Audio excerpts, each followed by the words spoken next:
Good afternoon, everybody. Welcome to the Tuesday, January 19th meeting of the Board of County Commissioners. It's a unique time here at 1 o'clock due to a previous meeting this morning. At this time, we'll call the meeting to order at 1:02 p.m. Please join us in the invocation and the Pledge of Allegiance. I invite you to join with me if you're willing. Gracious Father, this afternoon we come together as a community to discuss the important issues of the day. For our leaders, we seek understanding and discernment on the best path forward for the benefit of all. For our citizens, we pray for common ground to come together, to have meaningful conversations on these important issues, and to move our community towards a better future. For our children who watch and learn from us, we ask that our actions be the example that we would want them to follow. Also, Father, we pray for our national leaders as our country transitions tomorrow from one administration to another. We pray for President Trump and his family as they transition out of office, and we pray for President-elect Biden and his family as they come in. President Lincoln said once that the best thing about the future is that it comes one day at a time. Help us not be overwhelmed by current events, but see the challenges in America today as opportunities. Remind us that we have more in common than we do in differences, and we pray that in coming together we might preserve this union, this democratic experiment, for future generations, just as those who came before did for us. And we ask all of this in your precious name. Amen. Amen.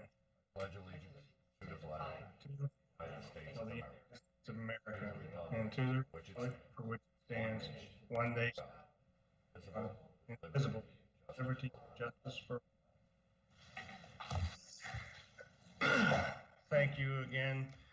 While you're getting seated, I'd like to take a moment and Mr. McIntyre, due to my remote location today, I am interested in passing the gavel to Vice Chairman Mitchell because he's on site and able to better manage the meeting. Is that acceptable, Mr. McIntyre? Yes, sir, it certainly is to me. Presumably the other board members have no objection to that as well. Okay, hearing none. Vice Chairman Mitchell, would you please do the honor, and thank you for stepping in for me. Appreciate it. My pleasure, Chairman Sadowski. First order of business is public comment, excluding public hearing items. Is anybody here from the public to speak here this afternoon? Seeing none, there are no minutes to approve, no proclamations to approve, so we're going to move on to item 7, which is presentations from the FDOT regarding the Treasure Coast Airport Connector Study presentation. And yes, sir. Good afternoon, everybody. My name is Larry Heimowitz. I'm with the Florida Department of Transportation, and I'm here today as the project manager for the Treasure Coast Airport Connector Study. Following the presentation that we're about to give, I will be available to address any questions you have. And I'd like to introduce our consultant, Karen Kieselewski, who's with Cambridge Systematics, and she will provide the presentation. Thank you. Good afternoon, everybody. I hope you're seeing my screen. So, as Larry said, we're going to talk to you a little bit today about the Treasure Coast Airport Connector Travel Demand Assessment Study that was performed on behalf of St. Lucie County and FDOT. A little bit of quick outline. We're going to talk about the project purpose, how it got started, the scenarios that we looked at, and some of the findings and next steps going forward. The purpose of the project was to evaluate the effects and connectivity of extending St. Lucie Boulevard to connect with I-95. Part of this was because of the changing economic development conditions around the airport and business park in terms of expecting additional employment and economic development opportunities there. So the idea was to evaluate different roadway connectivity scenarios and see what kind of benefits they provide in terms of connectivity and economic development. This was a study undertaken by FDOT and St. Lucie County. It used a study advisory team that was much more broad, included the TPO staff, as well as the Turnpike Enterprise for Florida's Turnpike, the Treasure Coast Regional Planning Council, the city of Fort Pierce, who has a lot of institutional knowledge. And then when it came to the city of came to St. Lucie County itself, we had several different departments participating, from the airport, engineering, as well as from planning. So this group helped guide some of the decisions we made going along, everything from selecting the scenarios we looked at, as well as the criteria. And they have seen this information already. So like I said, we used a series of scenarios to address connectivity and mobility. For the study area shown on the map here. We compared the baseline network, which was a 2040 cost feasible long range transportation plan with some additions added on as shown in these individual items to the right. We had, of course, looked at the airport connector and I-95 interchange, and that was looked at in 2 different locations in case for spacing reasons, in case one further to the north than the one that's proposed has been discussed so far, in case the one to the north provides more benefits. The privately funded northern connector piece, that one also we used as a kind of moved north and south depending. The North Mid-County connector, this is the road parallel to running north-south, parallel to I-95 and Florida's Turnpike, as well as some local connections, which were requested by St. Lucie County for Jenkins Road and Rock Road. So I'm going to quickly go through each of the scenarios we came up with as a group. These scenarios helped us to evaluate and pinpoint the benefits of the different network components here. And you have this in your agenda packet as I go through these. It starts on page 15 of the PDF file. So we had the baseline, which looked like this. We then wanted to look at just the St. Lucie extension, which extends St. Lucie Boulevard and provides an I-95 interchange. And as I mentioned, we had 2 versions of that. The A version is the southern route, the southern interchange. The B version is the northern interchange. So you see 2B goes to the north. It's the same thing. 3 then adds on the northern connector. So we did only 3A and looked at adding the northern connector, which is the piece that connects Florida's Turnpike to I-95 and adds the 2 interchanges. 4A builds on that network and puts in the mid-county, North Mid-County connector. And then 5A results in kind of our most robust network, a set of new connectivity with the 2 local road connections also provided. So if this, as kind of a long-term connectivity scenario. We then also compared 5B, which just moves the 95 interchange north, and then did 6, which was to look at just the local connections, what kind of connectivity improvements would be done with that. And then 7 should actually be 7B, where it was the St. Lucie extension and the North Mid-County connector study is the project in there as well. So what we found when we looked at these, we kind of looked at 3 different components and criteria. The criteria you see on the left is the traditional transportation kind of criteria that you would see when evaluating potential projects. It includes volume to capacity or level of service type of information, vehicle miles traveled, hours of delay, speed, and traffic volumes. Because we were kind of looking at this project as also potentially providing economic development benefits, and we also then looked at accessibility, which means how within certain periods of time, 5 minutes, 10 minutes, 15 minutes, how accessible was the population and employment from the interstate.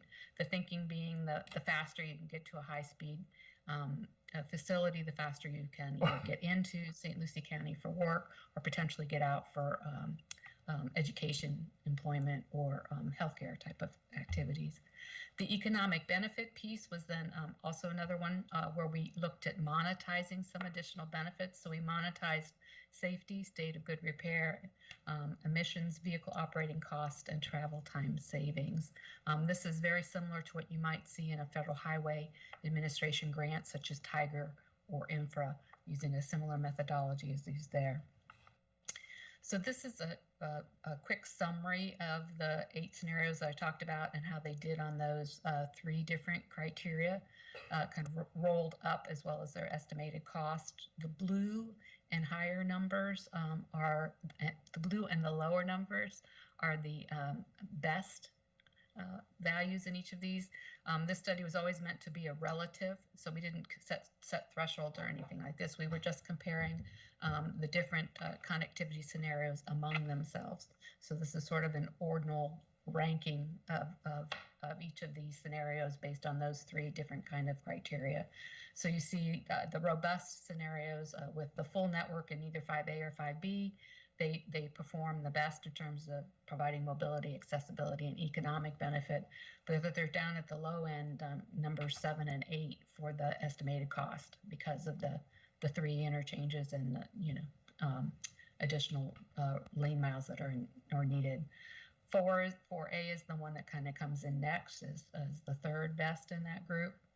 And then when you're looking at the bottom, it's coming the other way. It's 2B and 7, which are very similar to one another in terms of the benefits provided. They are sort of at the low end, and they come in kind of middle of the road on cost. So just to kind of let you know where that is, and I'll go over some more detailed takeaways in a minute. I wanted to quick share the cost-benefit ratio. As I mentioned, we did prepare the costs for each of these scenarios, and then compared the benefits cost, as I mentioned, to the ones we monetized, like in a Tiger grant, and compared that to the costs for each of the scenarios. Anything greater than 1 indicates that the benefits outweigh the costs. We used a 3% discount rate for the future value of money. So you see here, most of them do fairly well in terms of exceeding the benefits exceeding the costs, some much more than others going forward. A couple other takeaways, like I said, we wanted to compare them. It turns out that scenarios 2A and 2B, this is the different interchange locations. We wanted to evaluate if an interchange location was that much different, and it turns out the southern location provides slightly more benefits, even though both of them also provide marginal mobility and accessibility improvements over the baseline. Adding the northern connector makes a big difference. Like I said, that's that developer-funded piece. It reduces the automobile and truck vehicle miles traveled, and increases accessibility by extending, providing another sort of interchange to the west. The North Mid-County connector, this is the one I always struggle with. It also improves mobility, especially for trucks, as well as accessibility. Our takeaway on the truck, like I said, we separated trucks and autos just to see how that might work for freight differently. And our suspicion is that some of the autos peel off and use the connector versus the trucks stay on the turnpike or try to get to the turnpike or 95 as soon as possible. And then the scenarios 5A, 5B versus 4A, these are the two local connections. The difference here tells us that the two local road extensions actually do quite well in terms of improving mobility and accessibility and economic benefits in the study area by themselves. And then scenarios 5A and 5B are 5B actually has slightly higher monetized benefits, which is contrary to 2A, functioning better than 2B. But so our takeaway here is that if you're going to look at the full build out perspective, you might want to talk about phasing. I mean, it may be, people may want to jump to, if they look at this and see that 5B was better, that we should then do 2B. But I think you'll see that 2A might make more sense to be able to get to 5A, which is just the movement of the interchanges. And I hope I haven't lost you yet at this point. And then, as I mentioned, those local road connections within this tight study area do really provide a lot of good mobility improvements, better than the St. Lucie Boulevard extensions. Last takeaways were on the study area as a whole, kind of all the roadways in there are summed up. Then we also did some findings on just the corridors themselves. The St. Lucie Boulevard extension does increase volume on St. Lucie Boulevard, which is to be expected because you've now added an access point for most of these to an interstate, but it decreases volume on Indrio Road. The northern connector increases its volume on I-95 and St. Lucie Boulevard, but reduces traffic on Kings Highway. And then the North Mid-County connector provides a significant amount of improvement to Kings Highway in terms of average speed. And then it also provides a speed increase at I-95 in Orange. And then the two local connections also increase speed on Kings Highway in the study area. There are no additional road failures with any of these proposals. Although the baseline does have some level of service failures, however, one of the level of service failures, which is a ramp to I-95 at Okeechobee, that gets postponed by doing these different scenarios. And then lastly, for the if there are any traffic geeks in here or people that have come from the traffic world, these are the average daily traffic counts that are projected from the model for these different roadways in the different scenarios. So you see the St. Lucie extension for some of these is relatively low at 3,000. A full quarter, give or take, is more along the lines of 7,000 or 8,000 per lane mile, depending on level of service. But what we've noticed is that the volume east of the existing St. Lucie Boulevard volume increases even more, and the traffic seems to be splitting north and south on Kings Highway. So while the extension provides some through movement, there's still a lot of internal connectivity going on in the study area. And then our next steps, we need to finalize the feasibility report based on any comments or thoughts you have seeing this today. And then FDOT will be working with the county and the TPO to determine future programming options. So with that, we're happy to answer questions. Thank you, Ms. Kozlowski. Does anyone have any questions or comments for either Mr. Heimowitz or Ms. Kozlowski? Mr. Chair, I just have one, and it might be too early, and I'm not sure if it'll be you that'll be answering it or not. When you ran the cost estimates, were those based on a 2-lane, a 4-lane, or a 4-lane divided? Or was that even taken into consideration? For the St. Lucie Boulevard extension, it's 4-lane. I just can't remember if it's divided or not. Sorry, Larry, for jumping in. Okay. It's whatever was proposed by the TPO. All right, and then, but the other ones that came into play were the numbers that you gave us today on the different scenarios. What were those based off? 2-lane, 4-lane, or? I believe if you're talking Jenkins Road and The Jenkins Rockford. Road, all your different scenarios that you've got on here. We'll have to get back with you on that. I have it in detail, but I don't have it on the tip of my tongue. Okay, thank you. Any other questions from any of the commissioners? Mr. Chair? Go ahead, Zadowski Chairman here. Zadowski. Yes, hi. Couple of questions. As part of the conversation, I noticed how you spoke about how traffic would leave Indrio, go on to Kings, add on to St. Lucie Boulevard, et cetera. As part of that discussion point, were you aware that the county has made most of those roadways jobs corridors, and we actually are focusing on those areas to bring in manufacturing, intermodal distribution, which are important to the economics of the county as a whole. Were you made aware of that at all? Or? We used the socioeconomic data that was approved for 2045 by the TPO, and I believe they received that information from the county. So it was adopted in July of last year. Mm-hmm. So if that was included in the information provided to the TPO, that should be accommodated in terms of where jobs and employment are. Very good. And as part of this, was there conversation with the director of TPO, Peter Buchwald, as to determination of return on investment, or how the TPO looks at this from that standpoint? because there's a lot of changes that have happened in the last, I'm going to say just the last 3 years alone, with the northern portion of the county being found for manufacturing intermodal distribution. So I just wonder if that was accomplished. Larry, I'll jump in. I don't know if you want to add, but yeah, Peter was actually on the study advisory committee team that we mentioned. And so he was involved in all the meetings and provided his input on what he wanted to see and show and have evaluated. Okay. And we're actually, my colleague is presenting to his committees at this time as well right now. Okay. Yeah, and then I guess the last couple of parts to that is, the county has the Kings Highway portion specifically is the business park that you spoke about in your presentation.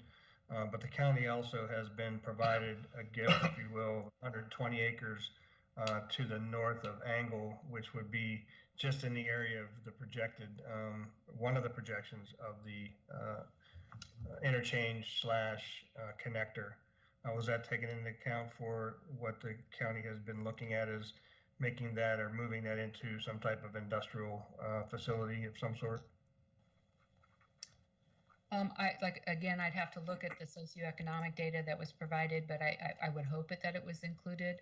What I will note, since you're asking some very pointed questions, is we did not change where the jobs and employments were because the jobs and population were because there was a new interchange, which we all know that if you build it, if you build an interchange, things will tend to move across there, move toward it. So we kept it however it was laid out for 2045.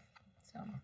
Thank you. And then the last question is, from the airport standpoint, St. Lucie County has endeavored in increasing its opportunities at the airport from a business standpoint, but also future commercial service. How, if any, that has been plugged into this discussion?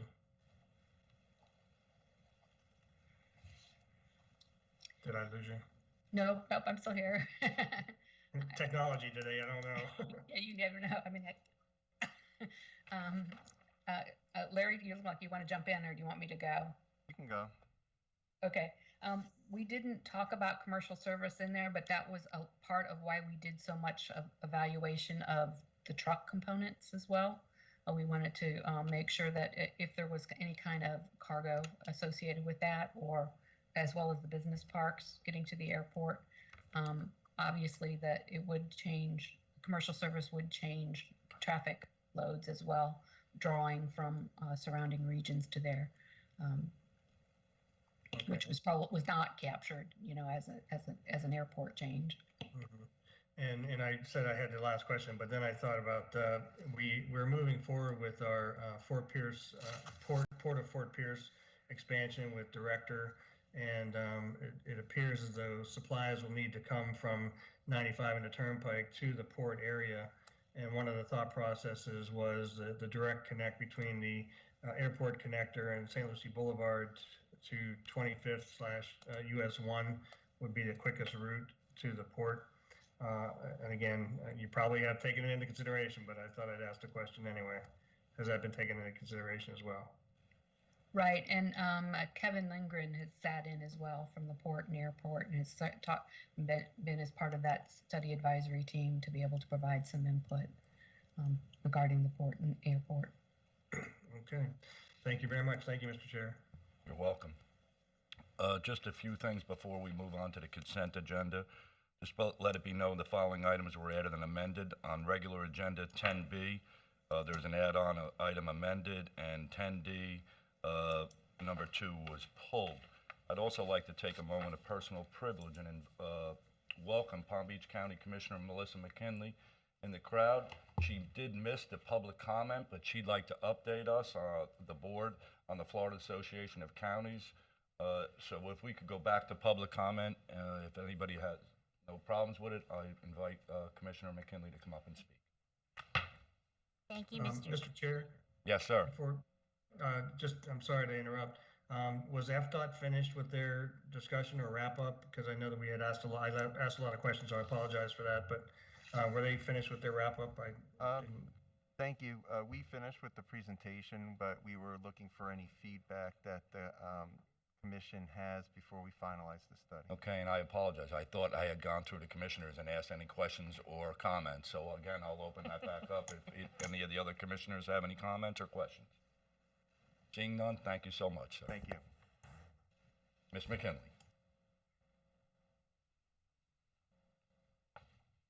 Thank you, Mr. Chairman. Is the mic on?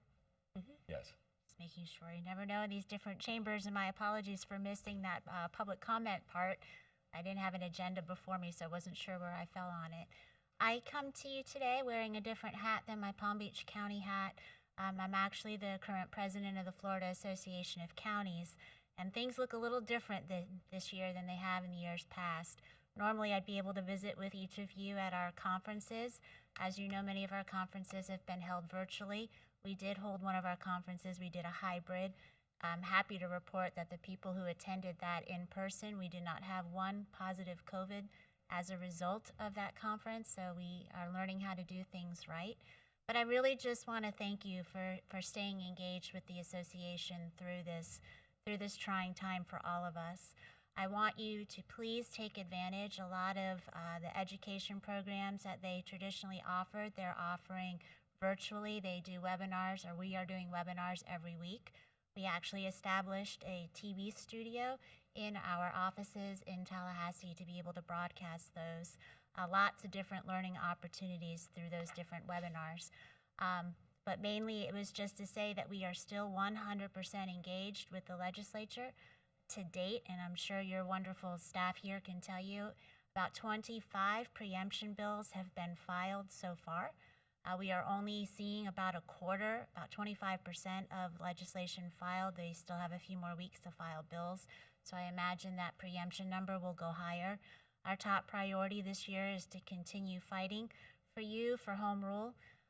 It's everything from preempting on guns and ammunition and those types of things to being able to use your taxpayer funds to have a lobbying presence in the Capitol, which is critical for all of us to make sure our voices are heard at the local level. They're trying to strip that right from us.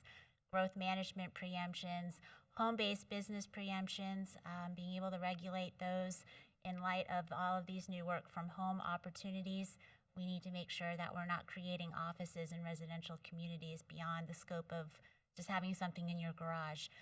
So we're working really hard for you. I want to also thank you for letting your staff, Nicole Fogarty and I go way back from when I was a staffer before I was elected to the Palm Beach County Commission, for letting your staff be as engaged with the association as much as they are. It's important to not only have our Tallahassee-based team working on our behalf, but also to have all of our local lobbyists working together.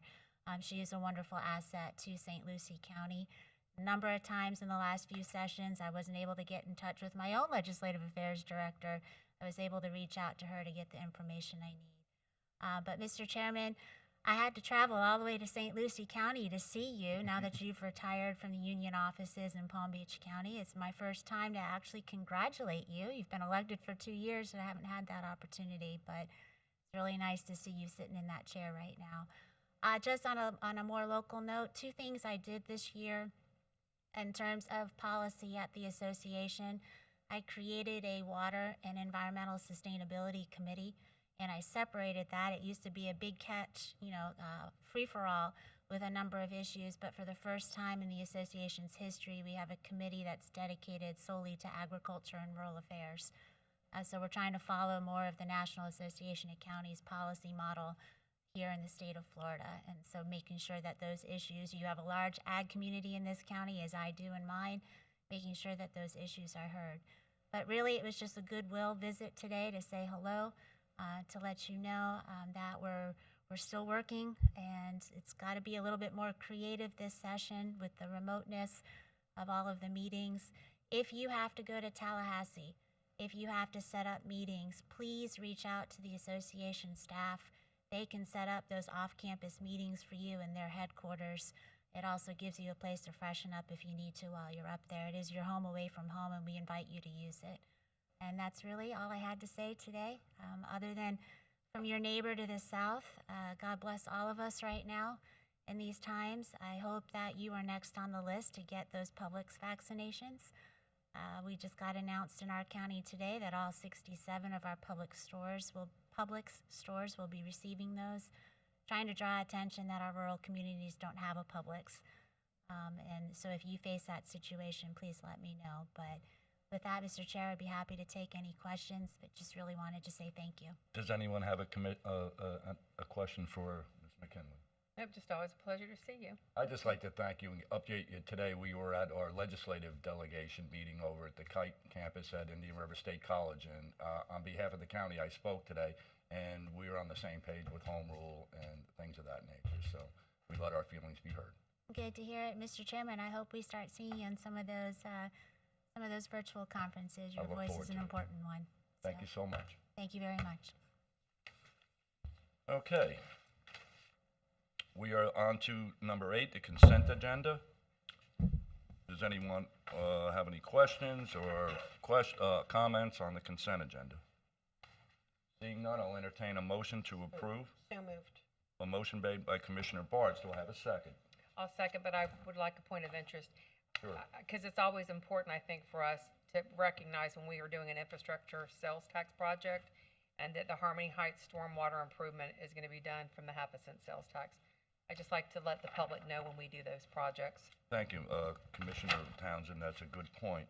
But I will Seeing second none, the motion. we have a motion and a second. Madam Chair, would you call the roll? Madam Secretary, I apologize. Commissioner Hutchison, Yes, ma'am. Commissioner Zadowski,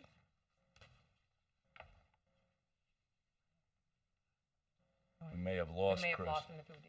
okay, Commissioner Townsend, Yes, ma'am. Commissioner Bartz, Yes, ma'am. and Vice Chair He's back. Mitchell. Yes, ma'am. On to, Mr. Chair, hang on one second. We have Commissioner Zadowski back, so Madam Secretary, if you want to ask. Commissioner Zadowski, Yes, ma'am. thank you. Okay, on to 9A, which is County Attorney, Mr. McIntyre, and I believe Jen McGee. Thank you, Mr. Chairman. Assistant County Attorney Catherine Barbieri and Environmental Resource Employee Jen McGee. I'm sorry, I don't know your title, but there'll be a team working together to present this item. Thank you. Thank you. Good afternoon, Chair and Commissioners. For the record, Jen McGee, Environmental Regulations Manager, for the record, presenting item 9A1, Landscape Watering Ordinance, along with Catherine Barbieri, Assistant County Attorney.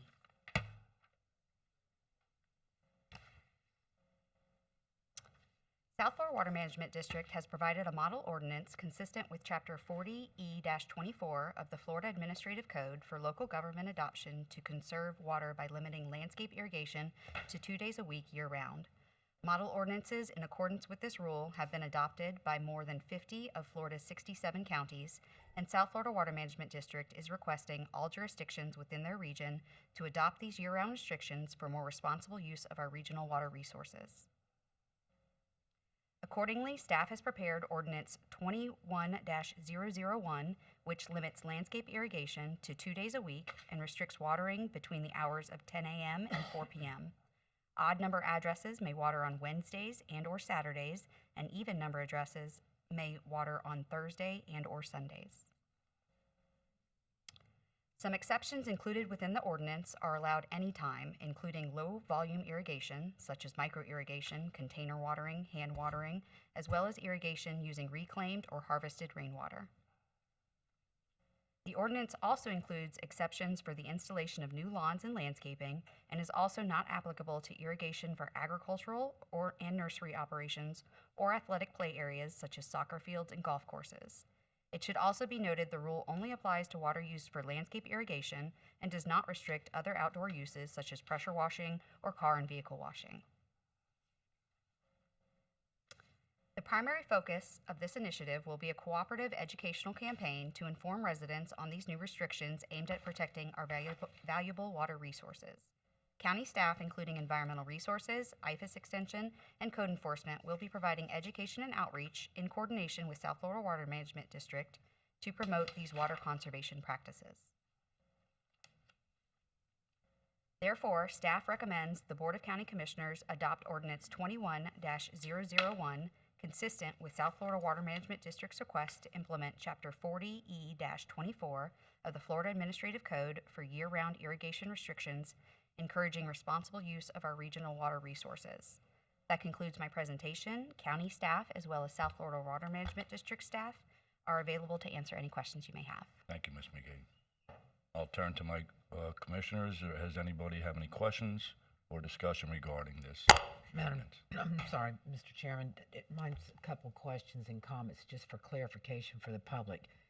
It is my understanding in our discussions last week with both you and I think South Florida was on the phone. This is only being done in the unincorporated, not in the city limits of either Fort Pierce or Port St. Lucie. That is correct. At this time, we're just proposing unincorporated. They are encouraging both cities in our jurisdiction, or all 3 cities in our jurisdiction, to adopt this as well. Do we have a time frame for those 3 cities when those are going to be heard? I will defer to La Martina. Has any information on that?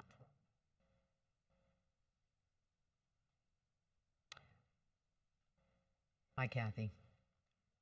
I'm putting these on the record. That's why I know we talked about it, but I'm putting it on the record. Yeah, Kathy LaMartina, South Florida Water Management District, for the record. I actually gave a presentation to the city of Fort Pierce and have spoke with the city of Port St. Lucie on it. I think both are in the works. I think they're just kind of waiting for you guys to do yours and then hopefully take your ordinance and then, add to that. Okay, and my reason for bringing this up is, Kathy and staff is well aware, is the fact that even though we are not proposing, I think, the first year to do actually code enactment, it'll be more of an educational piece for everybody till we get used to this again. But because there are so many juts and cuts and circles and you name it of who lives where, whether you're in the city of Fort Pierce or you can literally be across the street or next door neighbors and be in the city or the county, that there would be some confusion when it came in time for code enforcement, or as many of us get those complaints that come in that you're basically telling on your neighbor kind of thing, and how that would be handled. That's why the importance of having the 2 cities need to do this in a timely fashion before we go down that road, so that it's educating everybody. Agreed. And then my other comment question, just for the record, it's my understanding that the district is, and I'm referring back to home rule, which we just heard talk about. Actually, if we don't propose to do this, or we don't move forward with this, we would actually not benefit from some of the grants that may be out there from the South Florida. Is that true? That was brought up, at our governing board. So I will, and thank you for that. I know that's a hard one, but that to me is just hits at the very heart of home rule. That I'm not against this ordinance. It's just the way it was worded and handed down to us. That I have a feeling if the state's looking to preempt that home rule, the agencies themselves shouldn't be able to do it. So those are just words for thought. Thank you. Commissioner Zadowski, do you have any comments or questions? No, thank you, sir. Okay. Mr. Chair, Yes. Kathy, if you also, everybody seems to forget about St. Lucie Village, and they're their own municipality as well. So maybe reach out to the mayor there also, because they kind of are the last to hear about something, and they do try to keep up with what the county does. If you want, I'm happy to have that, just reach out to them too, but maybe just a quick phone call or email to Mayor Thies. Yeah. Let them incorporate the same thing so that it's all uniform throughout the entire county. That's a great idea, and I apologize. I'm That's okay. usually... No, it's such a little sleepy little area of the county that people always forget about them, but it's okay. Thank you, Commissioner Townsend. And no more questions or discussion. I'll entertain a motion to approve ordinance 21-001. Motion to approve. We have a motion by Commissioner Townsend, a second by Commissioner Bartz. Madam Secretary. But this is a public hearing, so I Yes. think you have to open Public it up. hearing. Does anyone have any questions or comments? Please step up to the dais. Seeing none, Motion to Madam approve. Secretary, please call the roll. Commissioner Hutchison, Yes, ma'am. Commissioner Zadowski, Yes, ma'am. Commissioner Bartz, Yes, ma'am. Commissioner Townsend, Yes, ma'am. Vice Chair Mitchell. Yes, ma'am. Moving on to 9C, public safety. I believe Mr. Parrish, Ron Parrish, is in the audience, and thank you, sir. Mr. Chairman, 9B1 is actually a Planning and Development Services public hearing. I'm sorry, I missed that. That's okay. Planning and Development, 9B1, Caroline Clark Subdivision Road paving, and I see some fellows coming up to the dais now, so, gentlemen.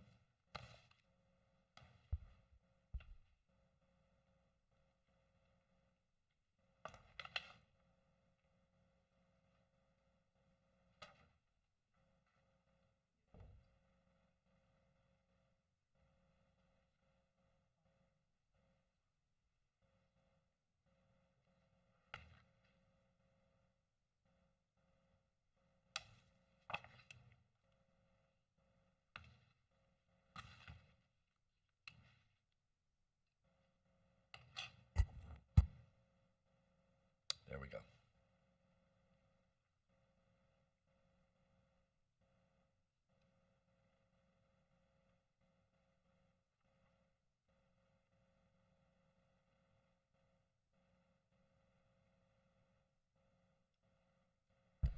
Okay, good afternoon, Commissioners.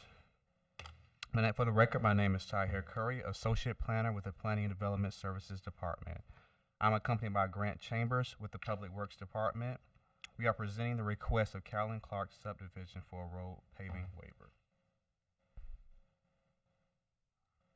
Advertisement for this public hearing was placed in the St. Lucie County News Tribune on January 6, 2021, and mailed notices were sent out to property owners within 500 feet of the subject property.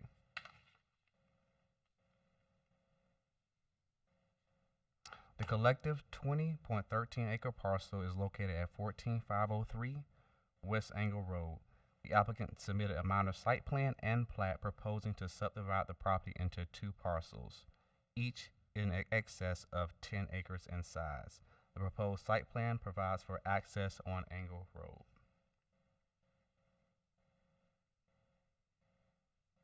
Angle Road is a county-owned and maintained, but substandard roadway.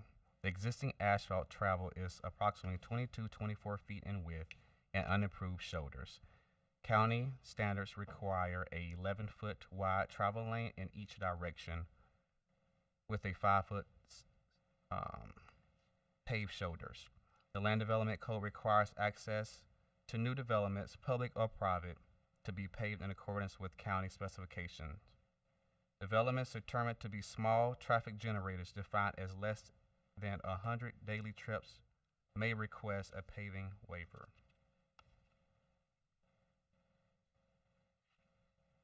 The applicant is requesting a waiver from the paving requirements as well as proportionate fair share requirements in accordance with Section 70507B2 of the Land Development Code.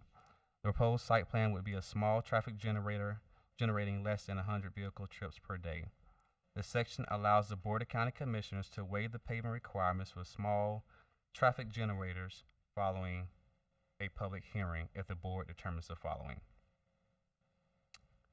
that the road paving is not essential to provide adequate access to the proposed development or through the surrounding area. Number 2, that the road will be paved as part of the county's 5-year road program or an approved municipal service taxing or a benefit unit. Number 3, that the access road does not have adequate right-of-way in which to construct the necessary pavement improvements in accordance to county standards. The options for granting the waiver allows the board to attach conditions as deemed necessary to minimize the impacts of the road on the surrounding area, including but not limited to the payment of the developers of the development's fair share of paving costs for unpaved road providing access to development. The fair share contribution for Carolyn Clark subdivision on Angle Road is not currently listed on the county's road improvement schedule. The county does not have Angle Road on its 5-year plan for paving. Improvements to the county standards are not accounted for county's budget. Angle Road is currently a county-owned and maintained, but unimproved. The existing right-of-way width is sufficient in meeting the county standard. The applicant provided a proportionate fair share analyst in requesting a waiver from paving and a waiver from a fair share fee in lieu of paving. The provisions in criteria 2 and 3 outlined in section 70507B2A are not applicable to this proposed subdivision. County staff has reviewed the existing site conditions and adjacent sites and supports the applicant's request. Based on the low intensity of the roadway and the roadway not being on the county's list of roadways to be improved, staff recommends granting a waiver subject to the following condition of approval. The current and future owner of their heirs assigns agree to participate in a share and shall be a yes vote and lawfully establish an MSTU, MSBU, or other special assessments district created for the purpose of providing paving and or drainage improvements to Angle Road. Staff and the applicant and the agent are available to answer any questions you may have. Okay, I'll refer to the board here. Does anybody have any comments or questions?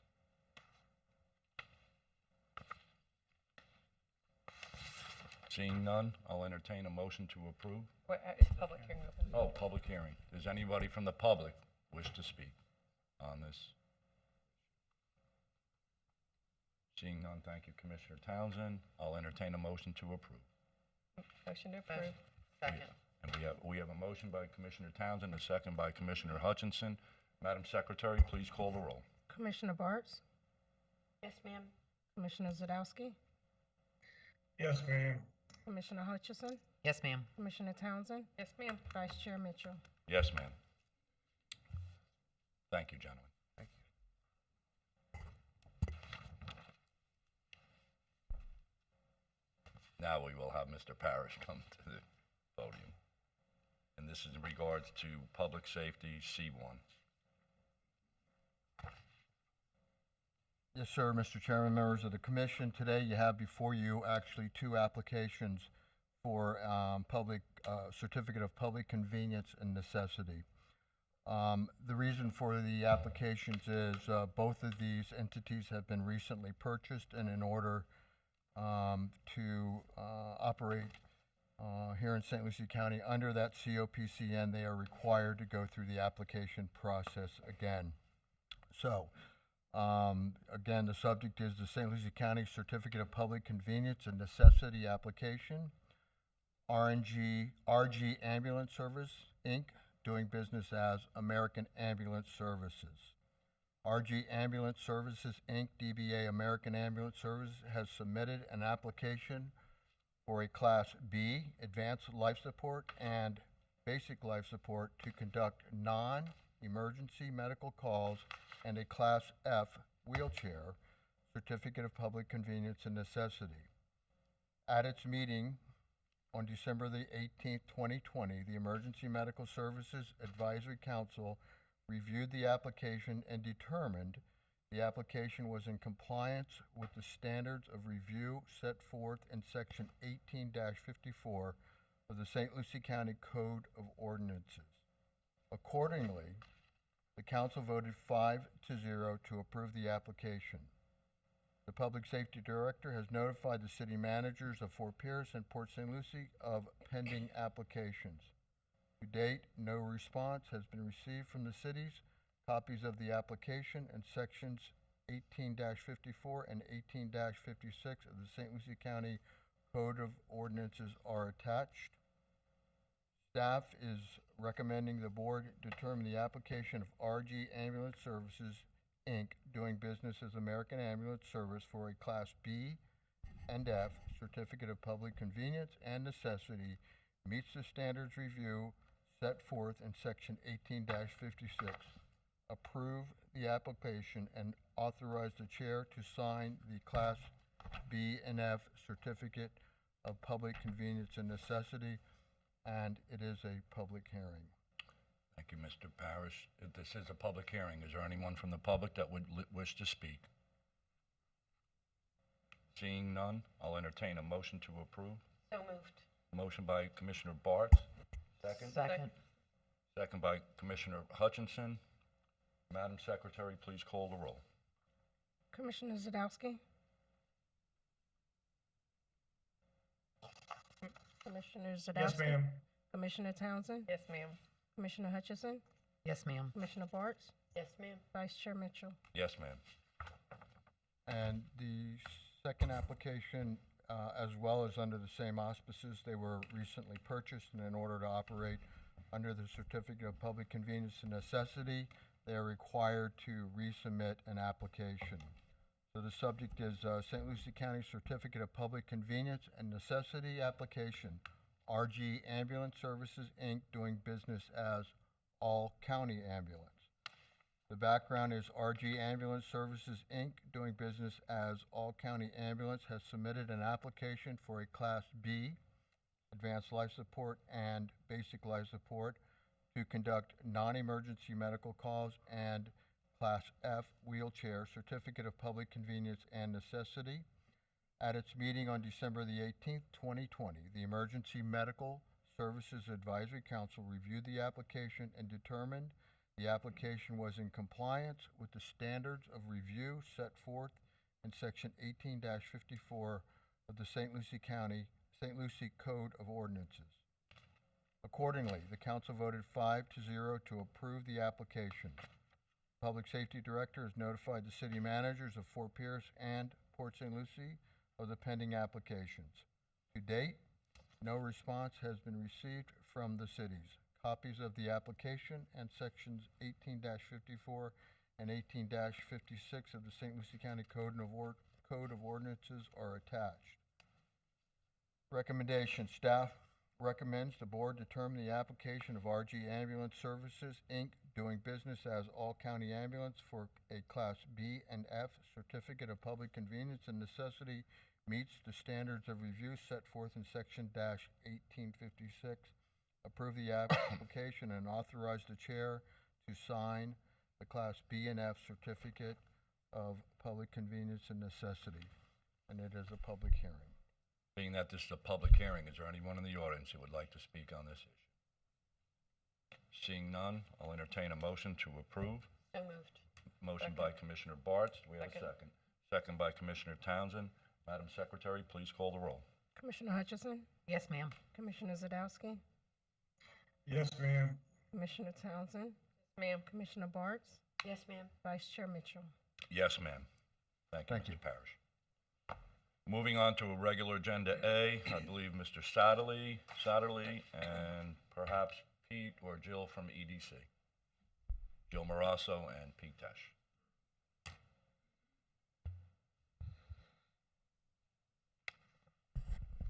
Good afternoon, Mr. Vice Chair, Mr. Chair, members of the board. Mark Satterley, Deputy County Administrator, and we're here today to talk a little bit about Project Vision. I am joined by Pete Tesh and Jill Marassa of the EDC, and then Mr. Rick Morton of Ashley Capital. Some months ago, Mr. Morton approached Jill and Pete looking for land development possibilities in St. Lucie County. Really liked the location of some of the land in the research park, and so we've been in conversations with him for several months. And through this Project Vision, we are looking at would be the sale of approximately 600 acres of land, undeveloped land, in the research park. Much of the land is owned fee simple by St. Lucie County. It was purchased decade and a half ago, when the research park was new and the research world was different.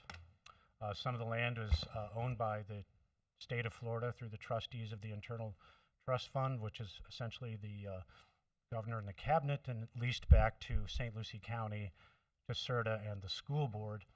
And then there's a parcel of land fronting on State Road or on Kings Highway, owned by the school board. And I'll bring that map up earlier. But what's on on Google Maps right in front of you now is the land that comprises the research park, and get the little hand.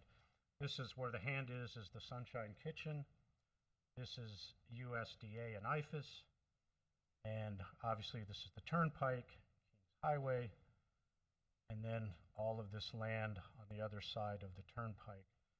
So the land that we're speaking about would be here, up here, kind of coming across to Kings Highway, and then down towards the Sunshine Kitchen, and then along Pecos Road. So these two parcels, this is the extension office, and this is a USDA, or maybe it's an IFAS research facility out there. So if everybody has their bearings. Commissioner Hutchinson, you were asking me earlier, I just wanted to make sure that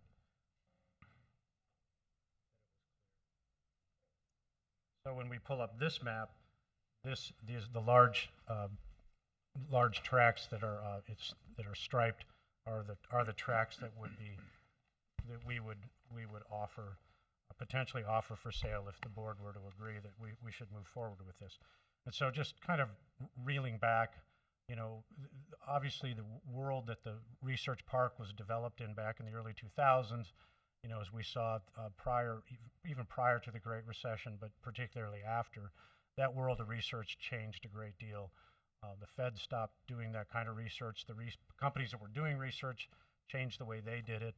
And so, you know, a lot of the things that we looked at, you know, didn't really, you know, pan out and come to fruition.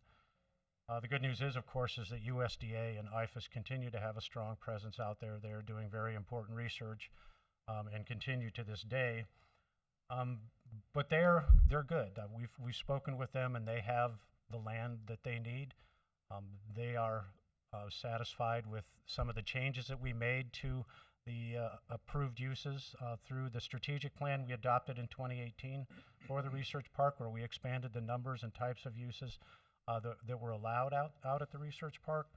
So, you know, so we think this might be, you know, an avenue to further pursue, because a couple of the things that we approved from the strategic plan obviously was the sale of some of the land. We were thinking of, you know, platting the land that's around the Sunshine Kitchen and then putting that on the market. So obviously this is a little bit broader application of that than we might have considered. But again, this land is all undeveloped. We own most of it.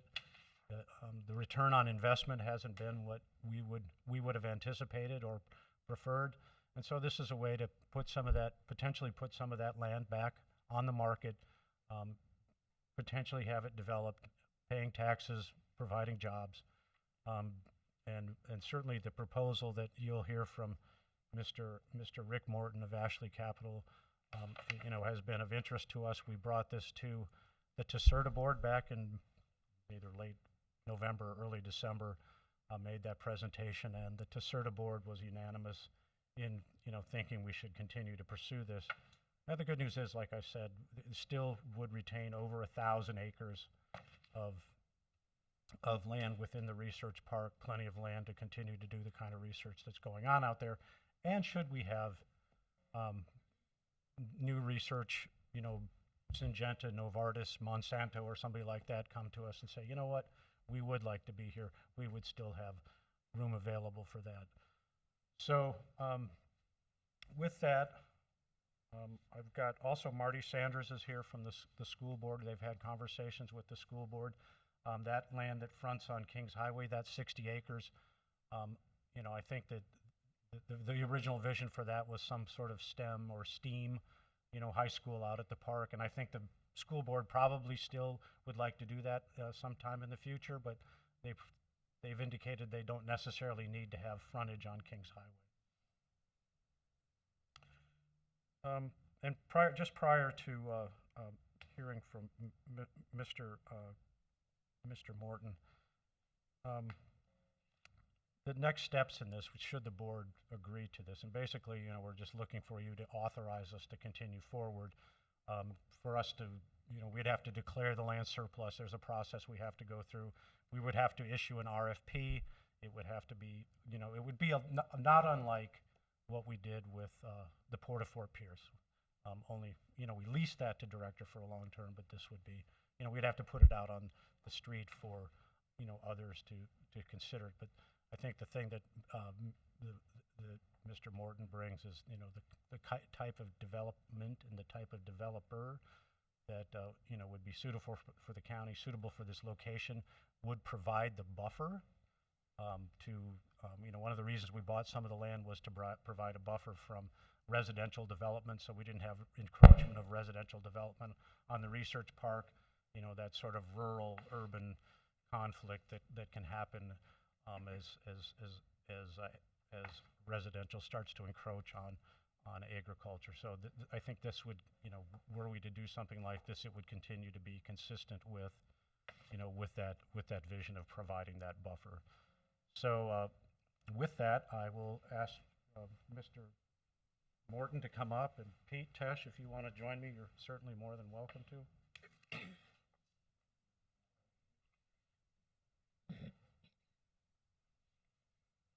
Mr. Morton, good to see you again, sir. Thank you. Nice to see you.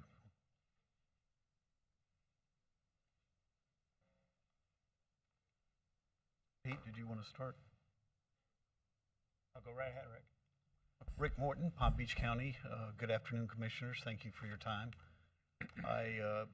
What I'd like to offer is pretty simple. I think we can bring a first-class park, light industrial park.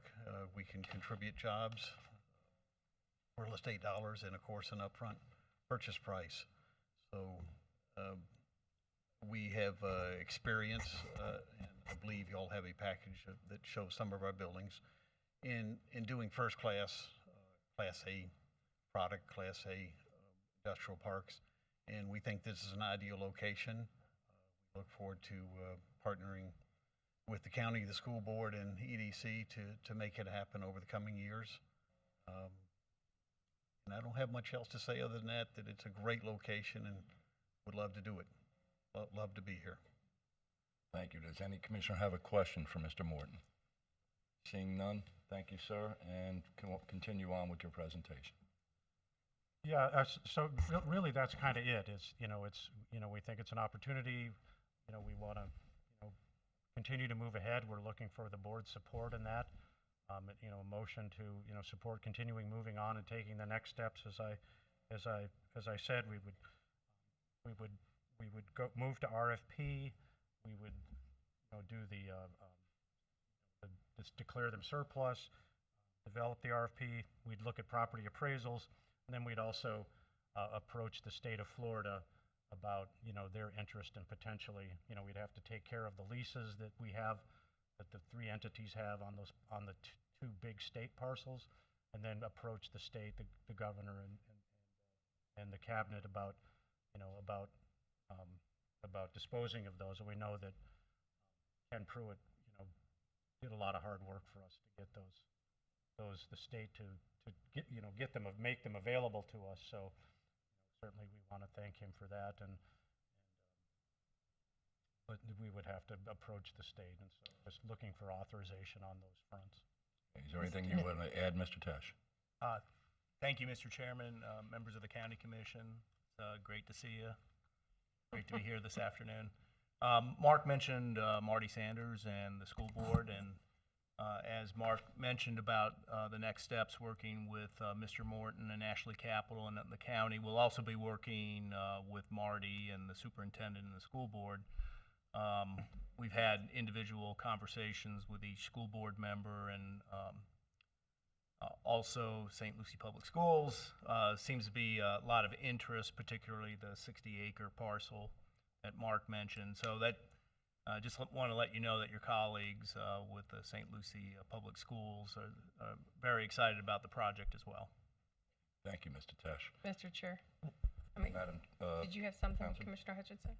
I'll go after you. Go ahead. Okay. No, I was just going to say, I'm in favor of this, and I'm excited that it's finally going to happen. And I agree, Mr. Satterley. I know that Mr. Pruitt worked hard at where we were with this, but the vision's taken us in a different direction. And so I'm thankful that you are seeing a vision of where we're going in St. Lucie County to want to come here and be a part of this community.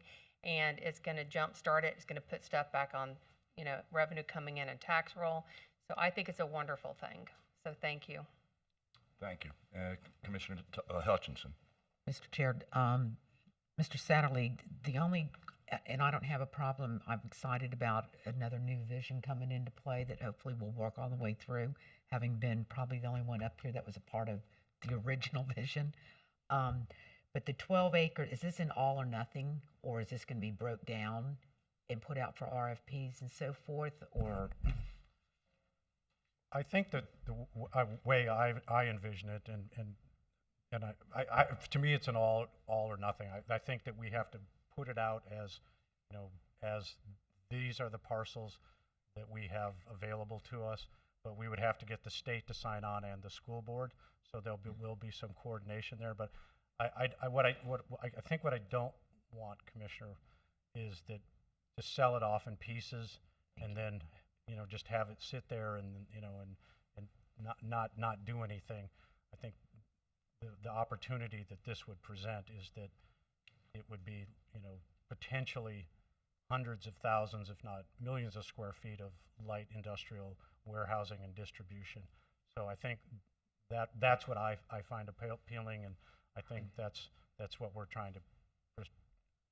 Well, I just want to make sure that was clear, that would be I think the intent of this board. It would be all of it. But there is one parcel that I would ask you all to reconsider including in it, and that's the one next to the SLC Extension Office. That little 12-acre piece. This one right here? It's right there at the corner of Pecos and FFA. Okay. It's 12 acres. Our Hurricane House sits on that. That works in conjunction with the IFAS and the 4-H groups and the state of Florida.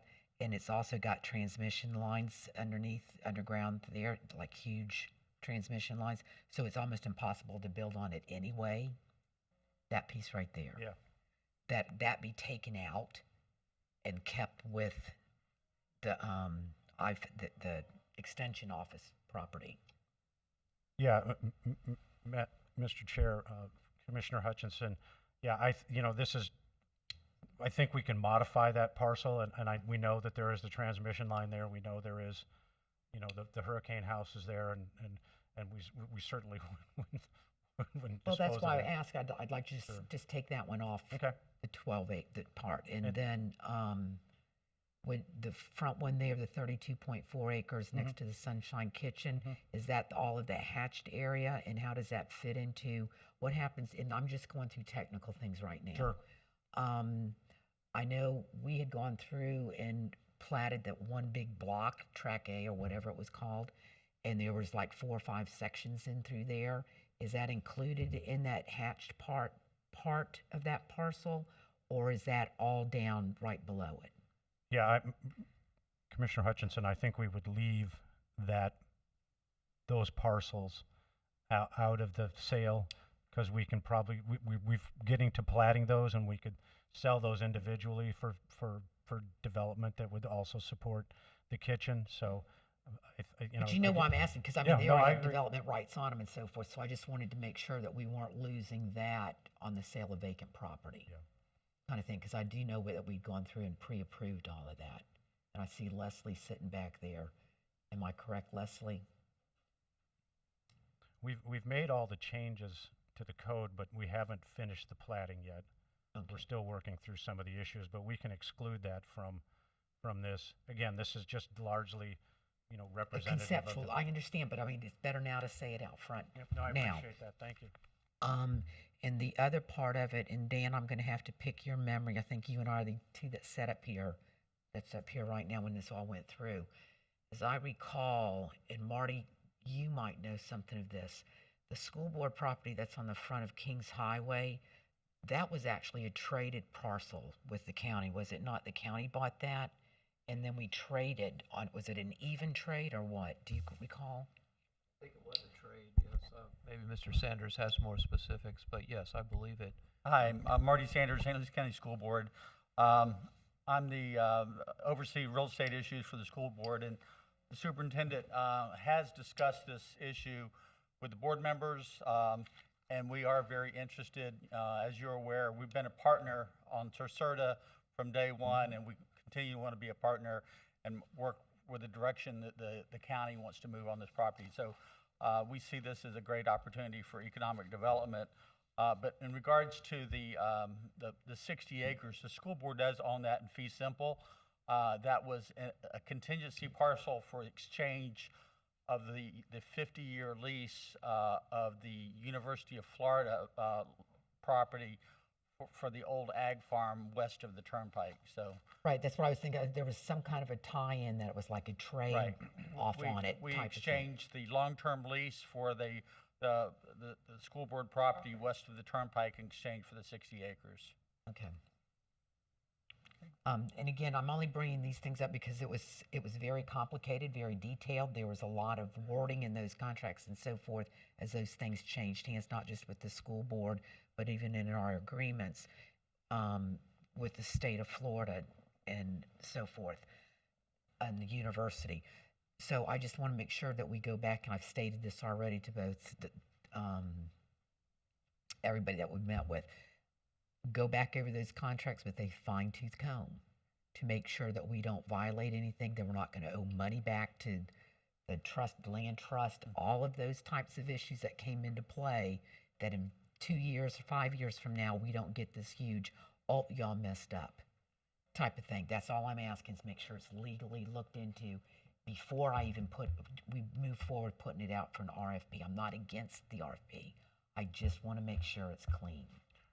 Thank you, Mr. Chair, Commissioner Hutchinson. Yeah, we've already done some of that work, and the state of Florida parcels, they're probably the hardest. Probably the hardest ones, but I think if we have the support of this board and all the partners, and we have an opportunity to work with the governor and cabinet, hopefully they will, because I think what happened is this. I think any sale of that land, the revenue would go back to the state of Florida. Well, that's what I was trying to figure out. There's paybacks on some of this Right. stuff, so Yeah, no, I don't want us or the public don't to think that's all coming to St. Lucie County. There's not. Yeah, the parcels that the county owes fee simple, obviously that would come to us. The school board would have its share, and then the state of Florida would be paid back for the parcels that they purchased or that they own. Okay, thank you. Any other questions? No, I just wanted, because Commissioner Hutchinson, my conversation with staff was that, so I'm glad you fine-tuned everything, because I had those same questions, because I knew that there was a lot of ties in there with grants and how it was obtained. All that was going to be settled up, and then what was ours we would get back, and then it would all go back on the tax roll under private hands. So I appreciate you. And again, I'm not against it whatsoever. My comments are just to make sure we cover ourselves. They were great questions. Thank you. Okay, seeing no other questions. Mr. Chair, I would just like to acknowledge Pat Murphy is in the audience. He's one of the Tercerta board members, and he was at the board meeting last month when we talked about this, as was Commissioner Zadowski. Well, thank you, Mr. Murphy. Any other Mr. questions? Chair. Seeing no other questions, I'll entertain a motion to approve the continue investigating the sale and land of per project basis. I think Commissioner Zanowski's trying to talk. Oh, Commissioner Zadowski, I'm sorry, they had the presentation on and not the, your smiling face. No worries. No worries. Just a question for Mark.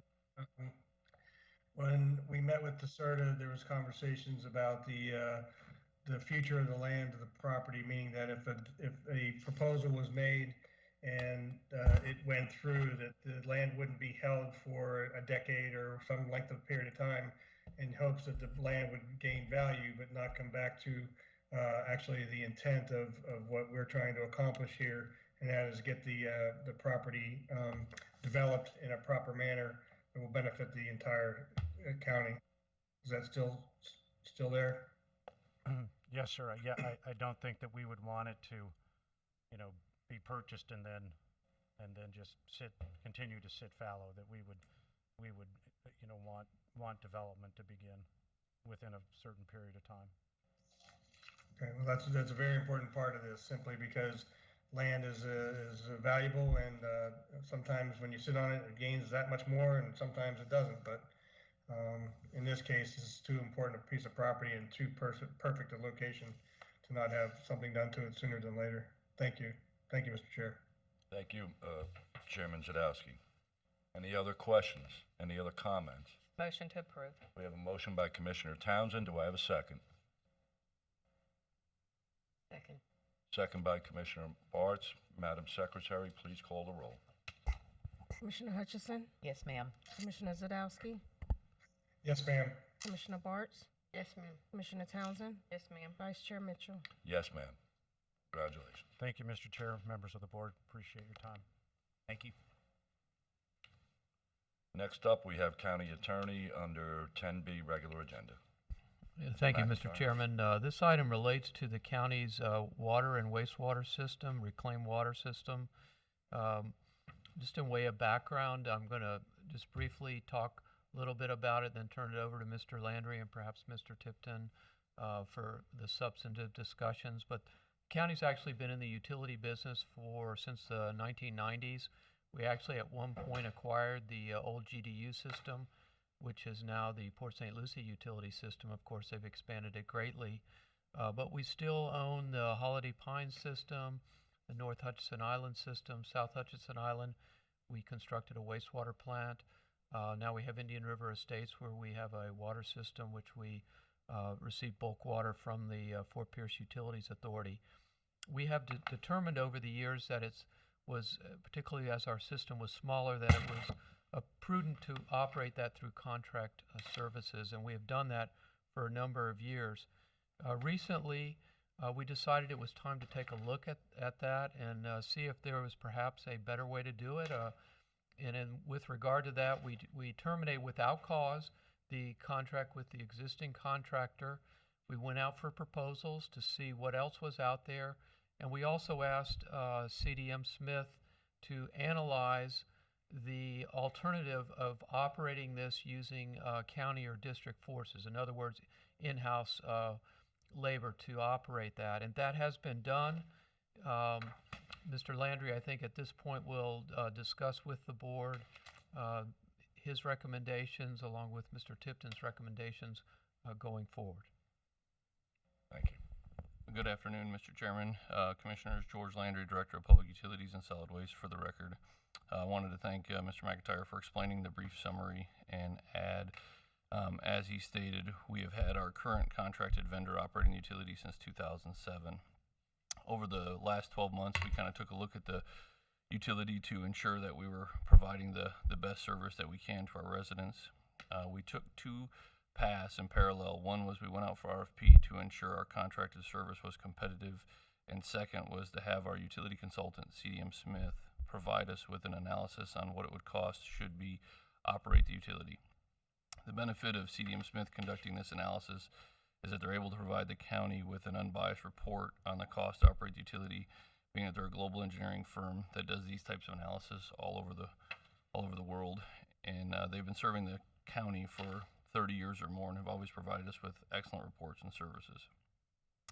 The RFP produced bids between $2.4 million and $2.8 million, and the staffing analysis conducted by CDM Smith and utility staff shows that we can operate the utility through the St. Lucie County Utilities Department for approximately $2 million or less, which would provide a great savings to the county and to our ratepayers.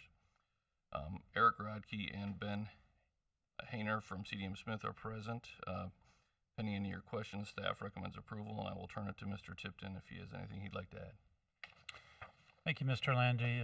Mr. Chair and Commissioners, the utility is a business. We have a couple of different sections of our county government that we run as what we call enterprise funds, and utilities is one of those. And it's a business analysis, and I applaud Mr. Landry for his efforts to evaluate kind of where we stand and to look at ways to improve service and reduce costs. Those are the two things that we try to look at all the time. And so I think this proposal achieves that, and staff is recommending approval at the appropriate time.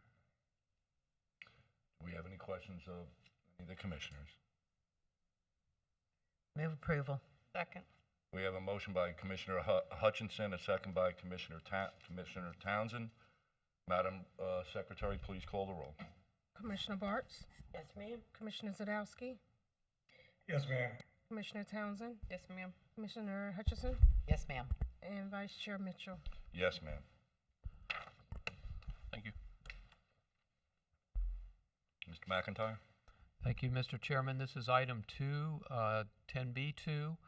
This proposal would be a ratification of an order of the county administrator under his emergency powers, retaining complete property services to complete emergency repairs at Clover Park. In this case, the Barwitt Center, the party deck, concrete restoration. Through Parks and Recreation, Mr. Matthews, we did retain an engineer. These are recommended changes and needed changes in order to make the property secure and leak-proof. Again, we needed to proceed on an emergency basis because of spring training and the fact that these are damaging some of the county's properties. Staff recommends approval. Do we have any questions of the commissioners? Seeing none, I'll entertain a motion to approve. So moved. A motion made by Commissioner Bartz, second. Second. Second by Commissioner Hutchinson. Madam Secretary, please call the roll. Commissioner Townsend? Yes, ma'am. Commissioner Zadowski? Yes, ma'am. Commissioner Hutchison? Yes, ma'am. Commissioner Bartz? Yes, ma'am. Vice Chair Mitchell. Yes, ma'am. Moving right along to Mr. McIntyre on number 3. Thank you, Mr. Chairman. This is item 10B3. It's similar to the item previous in that there was an emergency order issued by the county administrator to retain complete property services to complete emergency repairs at the Clover Park storage area. It's a different area of the stadium, but it did have issues. Again, Mr. Matthews, at his direction, we retained an engineer. They developed a set of specifications and assisted in the bidding of this. We're recommending that the board ratify the emergency order. Again, in the interest of time, we proceeded to get those repairs done before spring training. Staff recommends approval. Any questions? Do we have a motion? Yes, sir. We have Okay. approval. Motion made by Commissioner Hutchinson. Do we have a second? Second. Second by Commissioner Bartz. Madam Secretary, please call the roll. Commissioner Townsend? Yes, ma'am. Commissioner Zadowski? Yes, ma'am. Commissioner Bartz? Yes, ma'am. Commissioner Hutchison? Yes, ma'am. Vice Chair Mitchell. Yes, ma'am. Moving right along. Thank you, Mr. Chairman. This item is 10B4. It also ratifies an order of the county administrator that rescinded an earlier order back that was done in March. At that time, as the board will remember, we were just at the beginning of the COVID pandemic emergency, and we told or waived permitting timeframes. We don't believe that's necessary any longer. The administrator agreed, and he rescinded that order. Staff recommends approval, that you ratify that order. Move approval. We have a motion to approve by Commissioner Townsend. Do I have a second? Second. Second by Commissioner Bartz. Madam Secretary, please call the roll. Commissioner Hutchison? Yes, ma'am. Commissioner Zadowski? Yes, ma'am. Commissioner Bartz? Yes, ma'am. Commissioner Townsend? Yes, ma'am. Vice Chair Mitchell. Yes, ma'am. And then we also have an add-on, which is 10-5. Yes, sir. Thank you. Thank you. And thank you as well to the board for considering this as an add-on. This is a timely and a time-sensitive item as we have a trial scheduled in 2 days. There's been a settlement proposal, and I'll talk about that. But just in way of background, in May of 2019, the county granted developer approval for rezoning of property on Hutchison Island. Included with that approval was site plan approval, a wetland impact fee waiver, and conditional use permit. Some neighbors challenged the county's actions because of an alleged inconsistency with the comprehensive plan. The county did move for summary judgment earlier in last year, and that was partially granted on the issues of traffic intensity and site plan review. The remaining issues, which were the wetland waiver and consistency issues, were scheduled, as I said, on January 21st. This past Friday, the plaintiffs in the case proposed a settlement to dismiss their case with prejudice. That means that the case would be over. There's no further action taken in exchange for the county waiving fees and costs. Those costs are currently about $2,800. Under the laws that existed at the time this lawsuit was filed, there is no ability at that time to collect attorney's fees. That's changed, but it was changed subsequent to the lawsuit. So there is no ability for the county or the plaintiffs in that for that matter to get fees. So all we're talking about is costs. They are asking that we waive that. I certainly strongly recommend that. The cost of going to trial will greatly exceed the costs that we've incurred. And Mr. Mandel, who's assisting us with that, concurs with this recommendation. Staff recommends that the board accept the settlement offer as proposed. Again, that's a dismissal with prejudice so that the zoning, all the approvals will stand as the board wanted them to. We'll simply each bear our own costs and we'll proceed. Staff recommends approval. Move approval. We have a motion by Commissioner Townsend. Do I have a second? Second. Second by Commissioner Zadowski. Any questions? Madam Secretary, please call the roll. Commissioner Hutchison, Yes, ma'am. Commissioner Bartz, Ma'am. Commissioner Zadowski, Yes, ma'am. Commissioner Townsend, Yes, ma'am. Vice Chair Mitchell. Yes, ma'am. Thank you. Right now, we're going on to 10C, which is an update from our PDS Director, Leslie Olson. Good afternoon, members of the board. I don't usually say that here. It's an adjustment, getting used to the sitting in chambers in the afternoon thing. We have a quick update this month on administrative approvals by the Planning and Development Services Department. So this is the approvals from the month of December. First up, we have a development approval of a sales center for Creekside Parcel B. So as you know, Creekside has been built out and they're moving on Parcel B. So that's great news for our home building industry. So this is just a minor adjustment for that. We have an executive order extension for American Concrete Industries off of Rock Road, just south of the jail. Another executive order extension for Arex Industries to expand another 13,000 square feet as well as additional laydown area for their manufacturing plant in the Airport Industrial Park. And an executive order extension for Estancia Residential PUD. That's 66 multifamily units, 12 single-family units, and that's South 25th Street near Edwards. And that's it for today. Any questions? Thank you. Seeing none, thank you so very much, Leslie. I look forward to your monthly reports. Thank you. Next, we have Public Safety. Who will be handling this? Hello, sir. Good afternoon, Vice Chair, Commissioners. Frank Amandro, the Assistant Director for the Public Safety Department.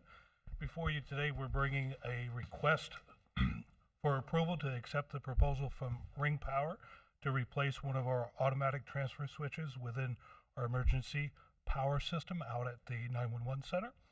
The automatic switch switches our 911 communications center from commercial power to generator power in the event that we experience a power failure, i.e. during a hurricane or such. This is a critical component to the operation of our 911 center, as we are a 24/7, 365-day-year operation and tasked with ensuring the well-being of our citizens and first responders. Since the switch experienced a catastrophic failure, we have been relying on generator power after hours and on weekends to ensure that we have constant power within our 911 communications center. Staff recommends approval of the proposal from Ring Power to replace one of our automatic transfer switches within our emergency power system and authorize the chair to sign documents as approved by the county attorney. Thank you, Frank. Any questions? If not, I'll entertain a motion to approve. Move approval. We have a motion by Commissioner Bartz. Do I have a second? Second. Second by Commissioner Hutchinson. Madam Secretary, please call the roll. Commissioner Townsend, Yes, ma'am. Commissioner Zadowski, Yes, ma'am. Commissioner Hutchison, Yes, ma'am. Commissioner Bartz, Yes, ma'am. Vice Chair Mitchell. Yes, ma'am. And Howard, will you be handling the announcements? Yes, sir, Mr. Chairman. The board will have its next board meeting on Tuesday, February the 2nd. That's a 6 p.m. meeting here in these chambers. And then on February 4th at 10 a.m. in these chambers, we will be doing a joint meeting with St. Lucie Village. That's all I have, Thank sir. you, sir, and I'll entertain a motion to adjourn. We'll come to order St. Lucie County Erosion District. First on the agenda is the public comment. Is there anyone from the public? Seeing no one, the approval of the minutes of December 15th, is there a motion? Motion approved. Second. Motion is second. All those in favor? Aye. Aye. Motion passes. Moving on to, do I need to call the roll? No. Moving on to today's consent agenda. Is there a motion for approval? So moved. Second. It's a motion and a second. Madam Secretary, would you please call the roll? Commissioner Zadowski, Yes, ma'am. Commissioner Bartz, Yes, ma'am.